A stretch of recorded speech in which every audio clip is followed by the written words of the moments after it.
ವೀಕ್ಷಕರೇ ನೋಡ್ತಾ ಇದ್ದೀರಾ, ಇದು ಗೌರಿಬಿದನೂರು ಕುರಿ ಸಂತೆ. ಇವತ್ತು ವ್ಯಾಪಾರ ತುಂಬ ಡಲ್ ಅಂತ ಹೇಳ್ತಿದ್ದಾರೆ. ಸಾವಿರಾರು ಸಂಖ್ಯೆಯಲ್ಲಿ ಬಂದಿದೆ ಮರಿಗಳು, 7-8 ಸಾವಿರ ಬಂದಿದೆ ಅಂತ ಹೇಳ್ತಿದ್ದಾರೆ. ಬಟ್ ವ್ಯಾಪಾರ ತುಂಬ ಡಲ್ ಇದೆ ಅಂತ.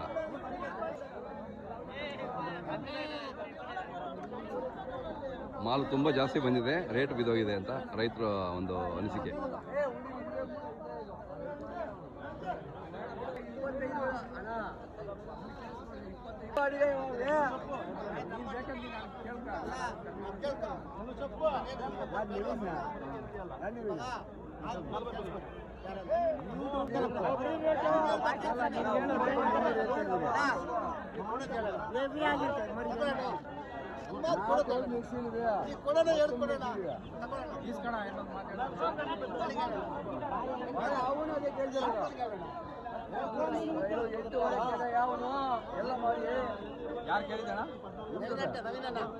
ಎಷ್ಟು ಹೇಳ್ತಾ ಇದ್ದೀರಣ್ಣ ಇವು?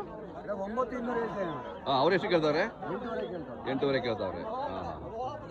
ತಮ್ಮ ಹೆಸರು, ಒಂದು ಮೊಬೈಲ್ ನಂಬರ್ ಸರ್? ಸುರೇಶ್ ಅಂತ. 9972 877 679.